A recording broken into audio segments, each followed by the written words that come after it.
Hi hello नमस्कार, मी अश्विनी. तुमच्या सर्वांचे माझ्या अश्विनी दरेकर या चॅनलमध्ये खूप खूप स्वागत आहे.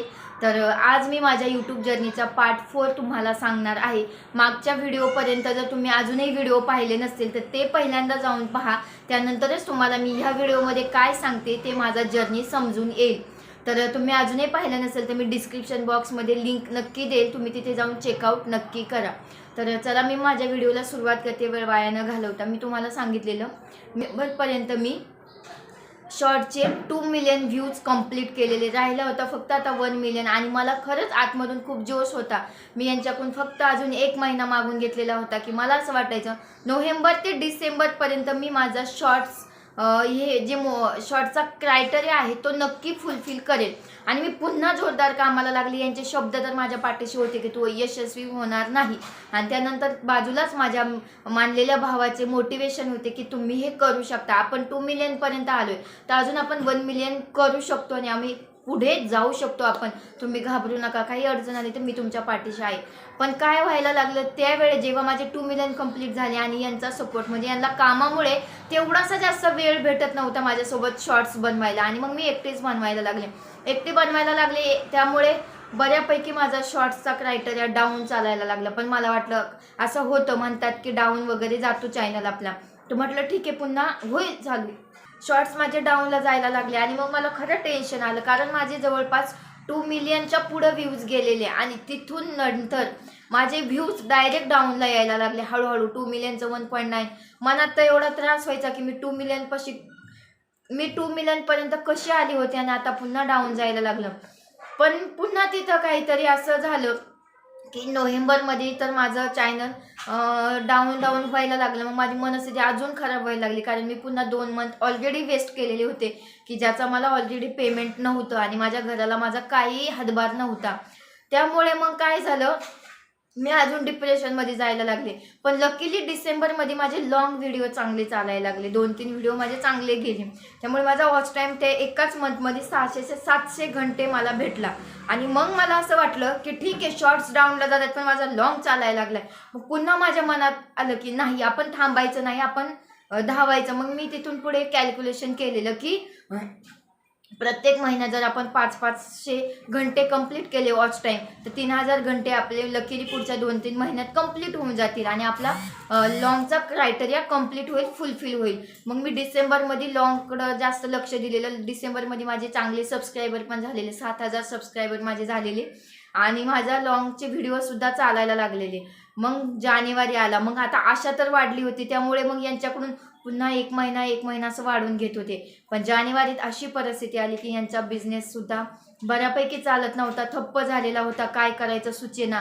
आणि मग मलाही बाकीचे सगळे बोलायला लागले की तू हे यूट्यूब सोडून दे, हा टाइमपास आहे तुझा निसता, याच्यात तुला पैसे नाही भेटणार. बरं भेटले तर ते कधी भेटतील, तू एवढी महिने झाली त्याच्यात झोकून दिले स्वतःला, जॉब शोधत नाही, काही नाही, त्या एकट्याच्या जीवावरती सगळ्या जबाबदाऱ्या आल्यात एकट्यावरती, त्याने तरी काय करायचं. मार्केटची परिस्थिती डाऊन झालेली, ट्रान्सपोर्टच्या बिझनेसची ट्रिपा वगैरे यांना पडत नव्हत्या, ते पण टेन्शनमध्ये, मी पण टेन्शनमध्ये. त्याच्यातून पण मी यूट्यूब चालू ठेवलेलं, कारण माझं मन मानत नव्हतं की नाही, मला असं म्हणायचं की नाही तू पुढे जाणार आहे, तू असाच पुढं चालत राहा. माझं मन मला सतत सांगायचं. आणि प्लस माऊलींचा आशीर्वाद तर माझ्या पाठीशी होता. त्यामुळे मग मी रडायची पडायची उठायची, रडायची पडायची उठायची, सगळ्यांचे बोलणे खायचे. हे माझं दर दिवस डेली रुटीन चाललेलं. मी असा एकही दिवस नव्हता की मी कधी फ्रेश माइंडनं आज फ्रेश आहे आणि आज माझे चांगले व्हिडिओज गेलेत वगैरे, नाही. तेव्हाही काही एवढे व्ह्यूज येत नव्हते, पण असं वाटायचं की मंथली 30 व्हिडिओमध्ये आपले 500 घंटे तरी कंप्लीट होतील. या आशेने मी यांना सुद्धा म्हटलेली की अजून 1 महिना, कारण थोडी अचिव्हमेंट त्यांना दिसत होती कुठेतरी. त्यांनाही वाटायचं कदाचित झालं इथं तर चांगलं होईल. आणि कधी त्यांच्यावर लोड आला की मग तेव्हा म्हणायचे नाही बास कर, हे नाही होणार, सोडून दे. तर असा कसा बसा मी जानेवारी मंथ काढला. पण जो डिसेंबरमध्ये मला 600-700 घंटे वॉच टाईम भेटला तो मला जानेवारीत भेटला नाही. जानेवारीत मला अक्षरशः फक्त 250 घंटे वॉच टाईम भेटला. मग पुन्हा मी कन्फ्यूज झाले. शॉर्ट्स नाही चालत, लॉंग नाही चालत, करू तर काय करू, खरंच मी जॉबला जाऊ का, यांचं मग खरंच म्हणणं करेक्ट होईल का, कारण मी 4 महिने आता वेस्ट केलेले होते, ऑक्टोबर, नोव्हेंबर, डिसेंबर आणि जानेवारी. आणि मग तिथून पुढं खरंच माझ्या आयुष्यात असा काही टर्निंग पॉईंट आला किंवा असं काही चॅलेंज आलं की मग खूपच आमची परिस्थिती ढासळली. खूप म्हणजे खूप काय करायचं सुचेना.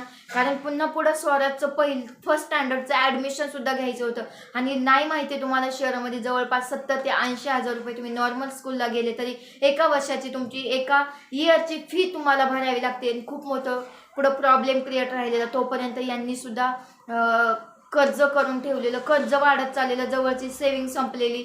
त्याच्यानंतर हे स्वराजच्या स्कूलचं ॲडमिशन आम्ही स्कूलसाठी फिरत होतो. काय करायचं कळेना. आला फेब्रुवारी महिना. आता फेब्रुवारी महिना आला, मला 1700 घंटे कंप्लीट करायचे होते, 3000 वॉच टाईम कंप्लीट व्हायला. काय करायचं, कसं करायचं, काहीही समजायला मार्ग नव्हता. सोडून देऊ का? एक मन म्हणायचं नाही तू इथपर्यंत आली, आता थोडीशीच राहिली, अर्ध्यातून मागं जाण्यापेक्षा अर्ध्यातून पुढं गेलेलं खूप बेटर राहील, असं मनाला सतत चालत राहायचं. काय करावा सुचना. आणि मग त्याच्यातून मम्मी बोलली तू सोडच आहे, कारण माझी मम्मी मला खरंच खूप प्रोत्साहन देत असती.